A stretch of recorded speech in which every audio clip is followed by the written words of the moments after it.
अब वो भरतारी व्रत हो गया, उसकी संतान हो गई, तो कहते हैं उस स्त्री की रक्षा फिर पुत्र करता है। कहते हैं पुत्र रक्षति वार्धक्ये, वृद्धावस्था में उस स्त्री की रक्षा पुत्र करता है। कहते हैं न स्त्री स्वतंत्र महाराज जी, स्त्री स्वतंत्र नहीं, यदि जो स्त्री स्वतंत्र हो जाती है तो बिगड़ जाती है। इस प्रकार से वहाँ पर है। ये भी यहाँ पर पिता उसको डांटते रहते थे, तू यहाँ पर मत रहे, पिता के पास मत रहे, आकर तू अपने पति के पास में है, क्योंकि युक्ति है, युक्ति होने से हो सकता गड़बड़ हो जाए, इसलिए तू यहाँ से चली जा। ऐसा उसको बार बार पिता प्रश्न करते थे, आकर डांटते रहते थे, आकर तू अपने पति के पास में रहे, पति के पास में रहे। जब देखा कि पिताजी मेरे को अपने घर में नहीं रहने दे रहे, तो लज्जित होकर कि पिता के घर को छोड़ दिया उसने। अगर छद दे बड़ो भाव छाद्य रूपम ततः सुखम पूर्वं से तदोत्तरं प्राप्ते नृणाम मध्य चचाकम। कहते हैं इसके पश्चात जब पिता ने बार बार उसको डांटा, घोषणा करी, तो मेरे पास मत रहे, पिता घर में मत रहे, पति घर में जा, पति के पास में जा, वहीं पर तो सुरक्षित रही। क्योंकि एक यहाँ की मथुरा की जो रानी थी वो विदर्भ देश में गई अपने पिता के पास में, तो वहाँ पर उसको किसी दूसरे ने अरे नट का वेश बना करके अगर किसी राक्षस ने उसको छल लिया था, इससे जो कंस नाम का राक्षस पैदा हुआ था। तो इस प्रकार से बाद में वो वहाँ से अपने पिता के पास से पति के पास में आए। तो यहाँ पर कहते हैं कि जब है पिता के द्वारा घोषणा को प्राप्त हुई संज्ञा, तो वहाँ से आए तो उत्तर कुरु देश में चले गए। किसी काल विशेष में तो तमसा नदी, जहाँ पर तमसा नदी का संगम होता है, उसमें एक कल्प में वहाँ पर आए, और एक कल्प में उत्तर पूर्व देश में जाकर के धूली बनकर रहे। एक कल्प में नर्मदा किनारे जो ओंकारेश्वर है, वहाँ से 10 किलोमीटर नीचे बड़वा गाँव है, मतलब घाट है, तो वहाँ पर घोड़ी बनकर के घोड़ा बनकर रहे, इसलिए उसका घाट का नाम भी बड़वा रहा, 10 किलोमीटर नीचे। और एक कल्प में माँ लक्ष्मी जी भी एक तमसा नदी के किनारे नहीं थी, वो भी विष्णु भगवान ने श्राप दे दिया था, तो वो भी रही थी। उसी प्रकार से किसी कल्प में दूसरी जगह रहे हो, तो यहाँ पर कहते हैं उत्तर पूर्व देश में जाकर करे अपना रूप छिपा करके घोड़ी बन करके रहे हो। संज्ञाताम क्रूरमे मत्वा छायायां सुसुतं तदा जनिहामास सवर्णी मनुंगहि सविताग्रा। कहते हैं जब वो तो चली गई, इसके पश्चात भगवान सूर्य देवता ने अपनी पत्नी संज्ञा समझकर उस छाया के साथ विहार किया। विहार करने से उससे सावर्णी नाम की मनु पैदा हुए। संज्ञाम प्राकृता छाया सस्वपुत्रे विनत्य चकाराधिकम स्नेहम नहातः पूर्व देश है। कहते हैं इसके पश्चात जब उसका पुत्र पैदा हो गया, सावर्णी नाम का मनु पैदा हुए, तो जब तक पुत्र पैदा नहीं हुआ था तब तक तो वह छाया संज्ञा के पुत्रों को अच्छा प्रेम करती थी, और जैसे उसका स्वयं का निजी पुत्र पैदा हो गया तो उसने अपना पराय में भेद कर दिया। तो कहते हैं जो उसका स्वयं का पुत्र पैदा हुआ था तो उसने अपने पुत्र को ज़्यादा स्नेह करती थी, उस बड़े पुत्रों को तो ज़्यादा प्रेम नहीं करती थी जो संज्ञा के पुत्र थे। तो उसको मन महाराज ने जो पहला राधा देव नाम के मनु थे वो तो सहन कर गए, किंतु यमराज ने सहन नहीं किया।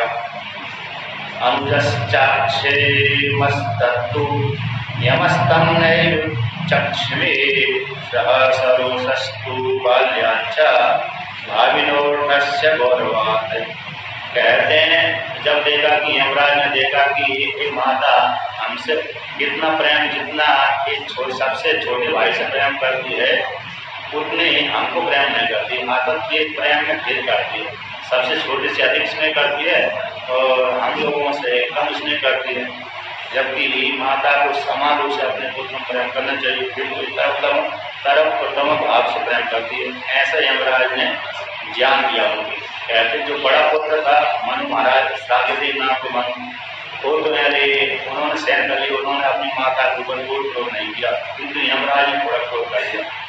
बाल भाव को लेकर के, भावी को लेकर के, छायाम संतर्जिहामास यदा वेवस्वतो यमः तम ससावत्ता छाया तो कर शीघ्रता।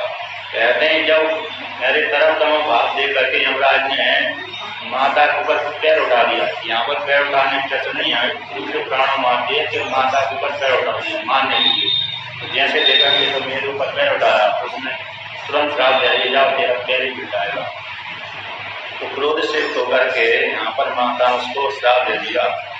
तो कहते हैं कि तेरा पैर गड़ जाएगा जो तू मेरे ऊपर पैर उठा रहा। तो बुरा वाला थोड़ा बोल दिया। जब ऐसा चरण करने के पैर करने का जब श्राप दे दिया तो यमराज डर गए। तो डरने के पश्चात तुरंत पिता के पास में गए। चरण पततः ऐसा कवेति वृक्ष रोषिता यमस्ततः पितुः सर्वं प्रांजलि कर्तव्य। कहते हैं इसके पश्चात यमराज जी ने देखा, यम ने देखा कि माता ने तुम्हें श्राप ही दे दिया, आता धीरे चरण गिर जाएगा, पैर गिर जाएगा। ऐसी पैर गिरने की श्राप का निवारण तुरंत पिता के पास में यमराज आ गए। आकर के सारी हाथ जोड़कर सारी घटना सुना दी। तो मेरी माता ने मुझसे ऐसा श्राप दे दिया, तो मैंने ऐसे ऐसा उससे बोला, ऐसा पैर उठाया, उसको मारने की बता दिया था। शापे भयोद विघ्न संज्ञा वाक्य विचेष्टिता मात्रा स्नेहेन सर्वेषु वर्णितव्यं स्वदेति। तो कहते हैं साप के भय से उसने यमराज ने कहा सूर्य भगवान से कि माता को समान रूप से अपने पुत्रों में प्रेम करना चाहिए, ना कि तरह कम भाष एक से अधिक प्रेम कर दे, एक से कम करे, ऐसा नहीं करना चाहिए माता को, जबकि हम सभी उसके बालक हैं। किंतु सबसे छोटे भाई से ज्यादा प्रेम करती है, हमसे ज्यादा प्रेम नहीं करती। ऐसा सूर्य भगवान से यमराज ने कहा। इसलिए मस्मा स्वपहकृत्य कनियांसं विभर्ति सा तस्माद्मयोद्धतः आदस्य तद्भवान् क्षन्तुमर्हति। तो सूर्य देवता से कहते हैं यमराज जी कि मैं सबसे छोटे भाई से अधिक प्रेम करने के कारण मेरे क्रोध आ गया, इसलिए मैंने उनके ऊपर पैर उठा दिया। पैर उठा दिया तो फिर उन्होंने मेरे को श्राप दे दिया पैर करने का। इसलिए ये पिताजी मेरे इस अपराध को आप क्षमा करें। तो क्षमा करने के पश्चात आप मेरी रक्षा करें, मेरा पैर माता के साथ पर नीचे गिरेना अगर पंगु न हो। सब तो हमस्मि देवेश जनन्यहातपदाम्बर अविपसाद चरणो पते मम गोपते। इसलिए सूर्य देवता यदि मैं माता के द्वारा जन्म के द्वारा श्राप को प्राप्त हो गया हूँ, आपकी कृपा से मेरे चरण न करें, मेरी रक्षा करिए। ऐसा पुत्र ने पिता से कहा। तो कहते हैं पुत्र की वाणी को सुन करके सूर्य भगवान को संतोष आ गया, फिर भी अपने पुत्र से कहने लगे कोई न कोई इसमें कारण है, चलो वहीं पर जाकर पूछते हैं। आता तो उन्होंने रक्षा भी कर दी। न शक्यते हेतन में त्यागी कर्तुं मात्रे वशस्तव श्रमयो मानस्य माताहि गमिष्यन्ति मयि। तो सूर्य देवता कहते कि मैं माता की यानी तुम्हारी जो माता है उस माता की वाणी को झूठ करने में समर्थ नहीं हूँ। आकर उसकी वाणी सत्य तो होगी, किंतु तुम्हारा रक्षा भी मैं करूँगा, तुम्हारी रक्षा भी मैं करूँगा। तुम्हारे पैर का जो मांस है उस मांस को कीड़े खाएंगे और कीड़े खा करके पृथ्वी पे छोड़ देंगे, तो शराब भी पूर्ति हो जाएगी, उसकी बात भी सत्य हो जाएगी और तुम्हारी श्राप भी दूर हो जाएगी। अगर तुम्हारी जो पैर करने श्राप दिया था माता ने, तुम्हारी माता ने, उसकी वाणी सत्य हो जाएगी, तुम्हारा रक्षा भी हो जाएगी। अगर पैर नहीं गिरेंगे, इसलिए दोनों पैरों के जो मांस है उस मांस को फिर भी खाएंगे और फिर भी उस मांस को ले जाकर के जमीन में छोड़ देंगे। इस प्रकार से तो तुम्हारी माता की वाणी सत्य हो जाएगी, झूठी नहीं होगी। तद्वाक्यं भविता सत्यम त्वं च प्राणो भविष्यसि संदेहं मनश्चास्वस्य स्वंभवो। पहले तुम्हारी माता की वाणी सत्य हो जाएगी तो तुम्हारी रक्षा हो जाएगी, इसकी चिंता मत करो। ऐसा सूर्य भगवान ने अपने पुत्र को समझा दिया। इसके पश्चात सूर्य भगवान पुत्र को साथ लेकर के जहाँ पर वो संज्ञा थी, आचार छाया थी, वहीं पर आ गए। हे प्रिये कुमते चंडी किम चरितम किला किंतु मे व्यतितम विकासलिया एतद् आख्यातुम अर्हसि। तो सूर्य भगवान क्रोध से होकर के अपनी पत्नी के पास आए तो कहने लगे, हे दिवाली चंडी आदि नाम उच्चारण किए, तुमने ऐसा गलत आचरण क्यों किया? तो एक के पुत्र के पास अधिक किसने कर दी, एक से अधिक प्रेम कर दिए और अन्यों से ज्यादा कम प्रेम कर दिए, इसमें भेद क्यों कर रहे हैं? जबकि तेरे सारे पुत्र समान हैं, मेरे सारे पुत्र हैं, तो तेरे सारे समान ही हैं, दूसरी पत्नी के देने ही है, जैसे तो भेद करती हो, किसी तेरे सारे पुत्र तो भेद क्यों कर रही है? इस प्रकार से अपनी पत्नी से कहा और थोड़ा बुरा भला हो गया, थोड़ा बाल पकड़ लिए। कहते हैं जब बाल पकड़ लिए तो उसने बोल दिया कि मैं जो संज्ञा है वो संज्ञा नहीं, छाया हूँ, ऐसा बोल दिया, बोल दिया। कहते हैं सार अवयवचनम स्वरूपा यदा दत्यं न वेदीयते तस्यास्तदवचनम स्वरूपा सूर्यो गातित्वस्तुरंतम। कहते हैं उसकी वाणी, छाया की वाणी सुनकर के पूरा निवेदन कर दिया कि तुम्हारे देश को सहन न करने के कारण वह संज्ञा मेरे को उत्पन्न करके अपने पिता के पास चली गई। जब सूर्य भगवान इस प्रकार सुना, सूर्य भगवान वहां से उसके पिता के पास स्वर्ग के पास चले गए, कुष्ठा के पास चले गए। दवाति देशा दग्धा इदं रूपम न सोगते असहंति च तत्संज्ञा बने बसंति सात्वरे। कहते हैं त्वष्टा ने कहा कि तुम्हारी जो रूप है इस रूप को वो सहन नहीं कर पाती, इसी सहन न करने के कारण वो संज्ञा मेरे पास में और यहाँ पर आकर के वे हरे जंगल में निवास करती है, वहाँ पर जाकर के वहाँ पर बैठी हुई है, आकर वहाँ पर निवास करती है। योग बलोकेतः योग साध्य गोपते अनुकूलस्तु देवेश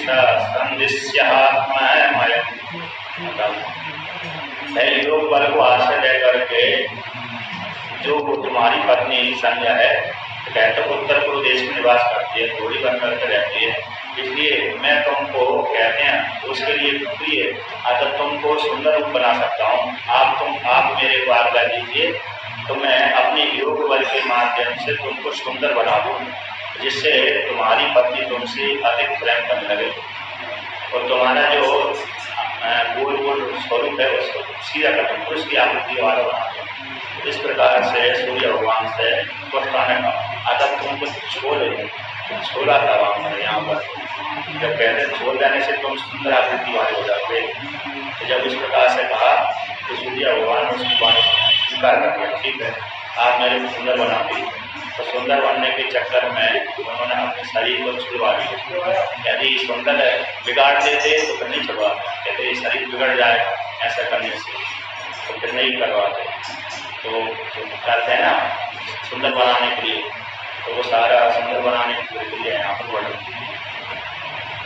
तो कहते हैं भ्रमिमारोप्य तत्थेधा साध्या मुनि ततो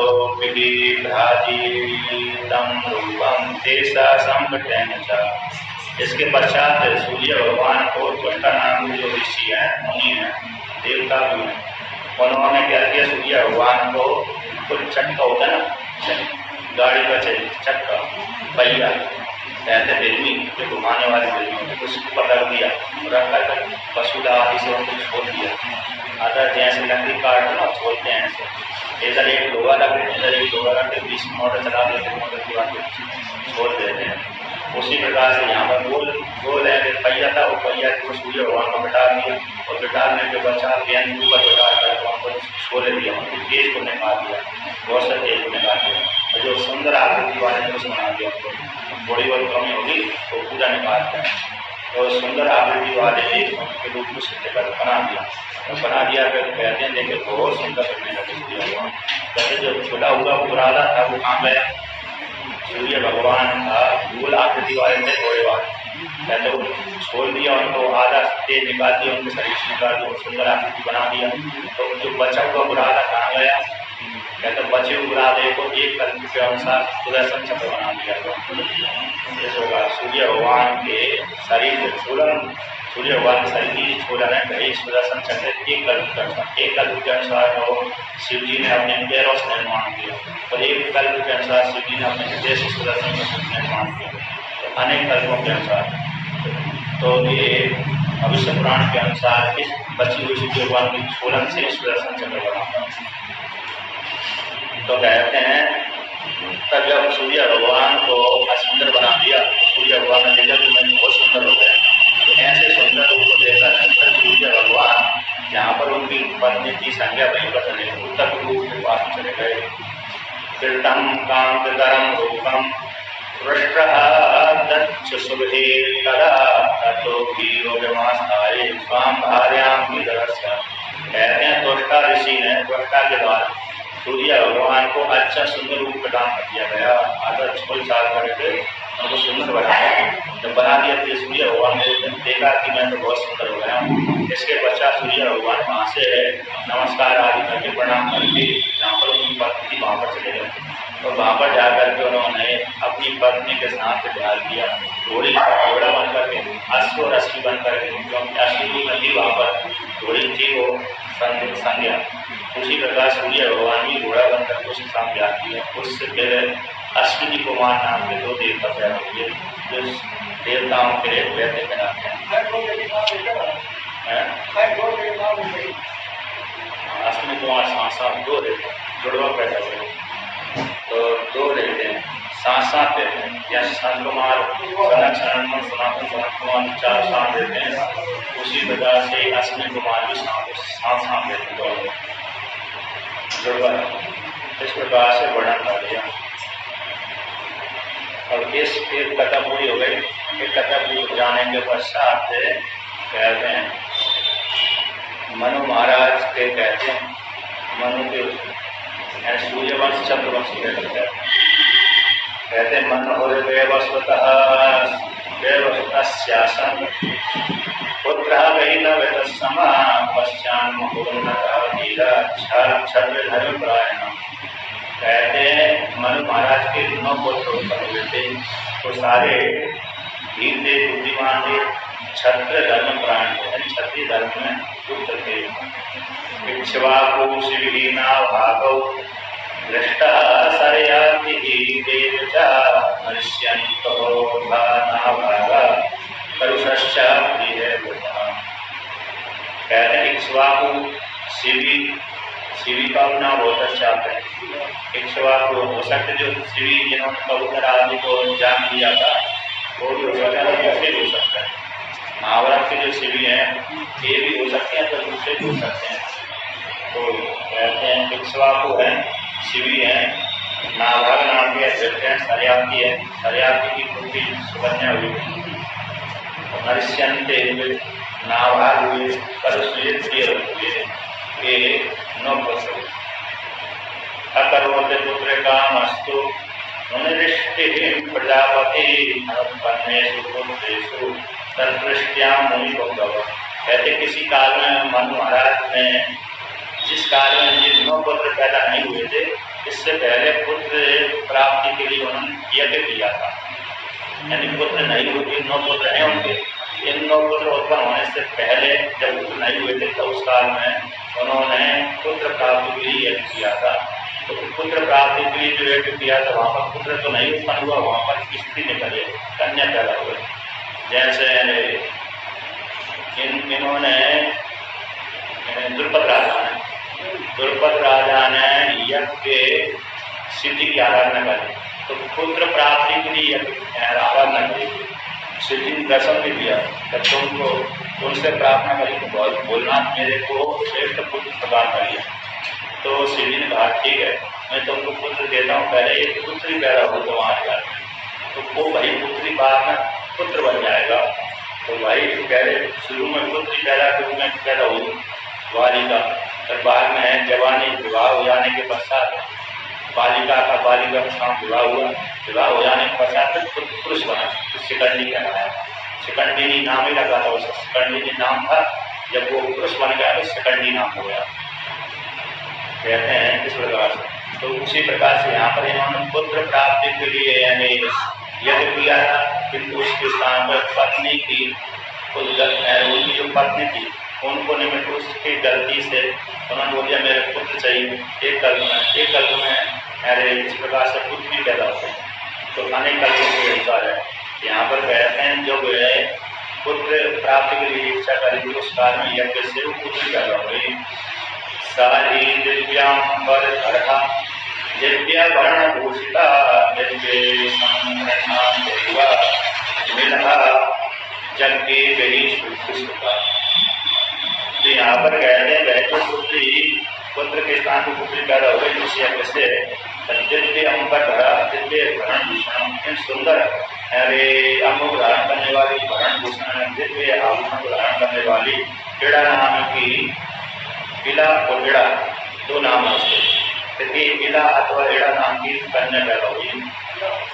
कामड़े वह हो वाचा मनुर्दंड धरस्कला अनुगच्छस्व प्रतिभाषा। जब यज्ञ से पैदा हुई यज्ञ से पैदा होने के पश्चात मनु माता ने कहा कि हे गए मेरे पीछे आइए अतः मेरे पास में आइए। तो ऐसा कहा तो उन मनु महाराज की वाणी को सुनकर के पीड़ा कहने लगी धर्म युक्तम इदम वाक्यम पुत्र कामम प्रजापति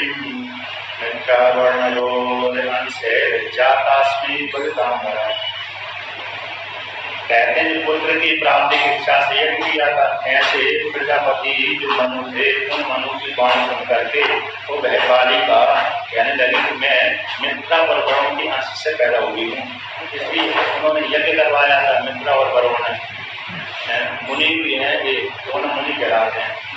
तो सांसा देते ये भी सांसा देते तो कहते हैं देवता भी विभूति में आते हैं तो मुनि संज्ञा भी उनकी है। तो कहते हैं मैं मित्रा और वरुण के अंश से पैदा हुई, इन्होंने यज्ञ करवाया था इसलिए उनके अंश से हुई, इसलिए उनकी पुत्री हूँ, उनके पास में जाना चाहिए। तयो सकाशम या श्यामी नामे धर्मे रुचि भवे एवं सती साधु मित्रा वरुण योजना। कहते हैं उन्हीं के पास में जाऊंगी, मेरी अधर्म रुचि नहीं है, इसलिए ऐसा कह करके वह कन्या मित्रा वरुण के पास में ली गई और वहां पर जाकर के मित्रा वरुण से कहने लगी मैं आप दोनों के अंश से उत्पन्न हुई हूँ। मनु महाराज के यज्ञ में आप दोनों के अंश से उत्पन्न हुई हूँ, अब मेरे से आप क्या करवाना चाहते हैं? क्योंकि मनु महाराज ने तो पुत्र प्राप्ति के लिए यज्ञ किया था, उस यज्ञ से मैं पैदा हुई हूँ और आपके अंश से पैदा हुई हूँ, इसलिए आप मेरे को आज्ञा दीजिए और आप मनु महाराज के लिए और यज्ञ पुत्र पैदा करवाई करिए। इस प्रकार से जब ऐसा कहा तो कहते हैं मित्रा वरुण ने उस बालिका की वाणी सुनकर कहते हैं ताम तथा वादिनी साध्वी मन हो अध्वरो भवाम मित्रा वरुण नाम मानो मुनि चतुराधरा। कहते हैं उससे मुनियों ने मित्रा वरुण नाम के जो मुनि है उन दोनों ने उस क्रीड़ा नाम की बालिका की वाणी सुन करके उन दोनों ने उससे कहा अनेन तब धर्म के प्रसेण दमन च सत्यं चैव सुसुमयि प्रीतौ दोहु परवर्णि। कहते हे धर्म के हम तुम्हारी प्रकार की वाणी सुन करके विनय दया आदि दम आदि सत्य वाणी को सुन करके हम तुम्हारे ऊपर प्रसन्न हो गए हैं, इसलिए हम दोनों तुमको आज्ञा देते हैं कि तुम मनु महाराज की ही पुत्र और पुत्री के रूप में ख्याति को प्राप्त हो। आवयोस तम महाभागे ख्यातिं चैव गमिष्यसि मनोर्वंशकरा पुत्रस्य त्वमेव च भविष्यसि। कहते हैं हम दोनों तुमको आशीर्वाद देते हैं और तुम कहते हैं भविष्य में पुत्र को प्राप्त होगी और मनु के वंश को वृद्धि करने वाली होगी, बढ़ाने वाली होगी। और हमारे कहते हैं हम लोगों की कीर्ति को बढ़ाने वाली होगी और मनु के वंश को बढ़ाने वाली होगी। तो भविष्य में तुम ही कैसे हो जाओगे पुत्र बन जाओगी, मनु महाराज के पुत्र बन जाओगी। अभी वर्तमान काल में कन्या है बालिका है, भविष्य में तुम ही कैसे हो जाओगे पुरुष बन जाओगी। ऐसा है मित्र वरुण ने बोल दिया। सुक्षुम्न इति विख्यातस्य त्रिषु लोकेषु विस्तृता जगत प्रियो धर्मशीलो मन हो वन से भी बदना। तो भविष्य में जब तुम पुरुष बन जाओगे उस काल में तुम्हारा नाम सुद्युम्न नाम से तीनों लोगों में ख्याति प्राप्त होगा और सुद्युम्न नाम के राजा बन जाओगे। तो कहते हैं जगत को प्रिय धर्मशील और मनु के वंश को वृद्धि करने वाली होगी, इस प्रकार से आशीर्वाद देती है। और तुम अब जाओ अपने पिता के पास में चले जाओ, अगर मनु महाराज के पास में चले जाओ। ऐसे मित्रा वर्णन बोल दिया, अगर तुम उन्हीं की पुत्री और पुत्र बनकर कराओ। तो ऐसा कहा। ऐसा जब उधर से लौट रही थी उसी काल में जिस रास्ते से आ रही होगी उसी रास्ते से बुद्ध भगवान तपस्या कर, चंद्रमा का जो पुत्र है बुद्ध है वो तपस्या करा था उसी आश्रम के नजदीक से। तो कहते हैं निवृत्तः साधु तच्छ्रुत्वा गच्छन्ति पितुरन्तिके बुधेनान्तरमा साध्य नैपुनायोग मंत्रिता। इसके पश्चात जब वो मथुरा राम के पास से लौट रही थी उसी काल में रास्ते से बुद्ध भगवान का आश्रम पड़ा। तो बुद्ध भगवान ने उसको आमंत्रित किया, उसके साथ ध्यान किया। ध्यान करने से उससे पुरुरवा नाम के पुत्र पैदा हुए जो चंद्रवंश को बढ़ाने वाले प्रथम राजा कहलाए। सौम्यपुत्रात्मको जग्गे तस्याम राजा पुरुरवा पुत्रोति सुंदरः भाग्य उर्वशी पतिरोपमता। कहते हैं सोम का पुत्र जो चंद्रमा का जो पुत्र है बुद्ध था, उस बुद्ध से उससे हिड़ा नाम की अथवा हिड़ा नाम की स्त्री से पुरुरवा नाम के एक पुत्र पैदा हुआ है। पुरुरवा उर्वशी का पति कहलाता है। तो कहते हैं इस प्रकार से और फिर पुरुरवा ही चंद्रवंश का पहला राजा बना। सूर्यवंश के ये बने मनु और इक्ष्वाकु वाले कहते हैं एक चंद्रवंश का एक प्रथम राजा पुरुरवई बना। एक ही सिंह का नहीं पैदा हुआ था, बाद में इसके द्वारा विस्तार को प्राप्त हुआ। जनित्वा सतप्रे पुरुरवे समहादरात् पुत्रं श्री प्रसादात् पुनः सत्सुजुम्न तहं गता। कहते हैं पुरुरवा ने भी उर्वशी के साथ विवाह किया। विवाह करने के पश्चात तो उससे कई पुत्र पैदा हुए, 5, 6, 7, 8, 10 पुत्र पैदा होता है। तो बाद में वो पुरुरवा की राजधानी यहाँ पर प्रयागराज में प्रतिष्ठान पर राजधानी बनाई। कहते हैं इस सुद्युम्न ने ही वहाँ की राजधानी बनाई। अब जहाँ पर पहले रहता और सुद्युम्न जहाँ पर राजा था और वहाँ पर 15 दिन स्थित रहता था, 15 दिन पुरुष रहता था। प्रजा ने उसको स्वीकार नहीं किया तो करण तो वहाँ से चला गया। प्रतिष्ठान पर नाम की राजधानी बनाई। तो वहाँ पर जाकर के फिर जो है पुरुरवा को राजगद्दी देने के पश्चात तपस्या करने के लिए चला गया। कहते हैं शिव जी की प्रसाद से वह सुद्युम्न कैसे वो स्त्री सुद्युम्न पुरुष भाव को प्राप्त हो गया था। एक कल्प में देवी की कृपा से शिव जी ने उसको वरदान दिया था कि 15 दिन स्त्री रहो, 15 दिन पुरुष रहो। फिर बाद में देवी शिव की आराधना करी तो देवी ने कहा तुम हमेशा ही पुरुष बने रहोगे। तो जिस कल्प में वो हिमालय क्षेत्र में गया हुआ, पर्वत पे गया हुआ, उस पर्वत में जाकर के वो स्त्री बन गया। तो हम उस पर्वत को श्राप था, सरस्वती शिव जी ने श्राप दे दिया कि यहाँ पर कोई पुरुष आएगा वो स्त्री बन जाएगा। तो उसी पर्वत में घूमने चला गया सुद्युम्न। तो है उस काल में शिव जी की आराधना करी वशिष्ठ भगवान ने, फिर वो पुरुष बन गया था। तो देवी की आराधना से हमेशा हमेशा की हो गई। कहते हैं सुद्युम्न के 3 पुत्र हुए। सुद्युम्नस्य कृतायादास्य देहा परम धार्मिका पुत्रस्य गयश्चापि वृन्दासश्च वीर्यवान्। कहते हैं सुद्युम्न नाम का जो राजा हुआ था मनु महाराज का, उससे 3 पुत्र पैदा हुए। एक उत्कल नाम का, एक गया नाम का, एक वृन्दास नाम का। तो उत्कल में तो उत्कलपुरी पूर्व है, उड़ीसा पूर्व में आता है। हाँ, तो वो उड़ीसा नाम का जो उत्कल है उड़ीसा है और वहाँ की जो राजधानी है जगन्नाथपुरी, तो जगन्नाथपुरी की राजधानी बनाया, उत्कल देश बनाया। उत्कल नाम के राजा ने देश बसाया था तो उत्कल देश बसाया। उत्कल देश में जगन्नाथपुरी और राजधानी बनी। तो गय नाम के राजा ने जो गया है वहाँ पर अपना राज बसाया, तो देश बसाया। तो देश में गया नाम की राजा ने गय नाम का देश बनाया और गया राजधानी बनाया। तो गया नाम है उसका। तो वहीं पर गयासुर को भी भगवान कृष्ण ने विष्णु भगवान ने मारा था। तो गय नाम के राजा ने जो सिद्ध में कहा था, उसने गय नाम की नगरी राज बसाया, गय नाम वाला। बिंदास ने भी राज किया था, उसको पश्चिम दिशा में जाकर उसने एक पुरी बसाई थी। तो तीनों ने अपने नाम से पुरी बसाई, किंतु दो प्रसिद्ध हो गया। उत्कल नाम का राजा उत्कल नाम की नगरी बिंदास को पश्चिम देश में जाकर पश्चिम नाम की नगरी गई, पश्चिम देश में जाकर के, और गय ने पूर्व दिशा में जाकर के पुरी बसाई थी, गयापुरी। तो गयापुरी प्रसिद्ध है। और पश्चिम में पश्चिमा बिंदास ने पश्चिम देश में जाकर पश्चिम नाम की कोई नगरी बसाई है, लेकिन कोई प्रसिद्ध नहीं। उत्कलस्योत्कलः विप्रा बिंदास्वस्य पश्चिमा पूर्वा गया सर्व गया स्मृता। इस प्रकार से तीनों पुत्रों ने तीन नगर बसाए।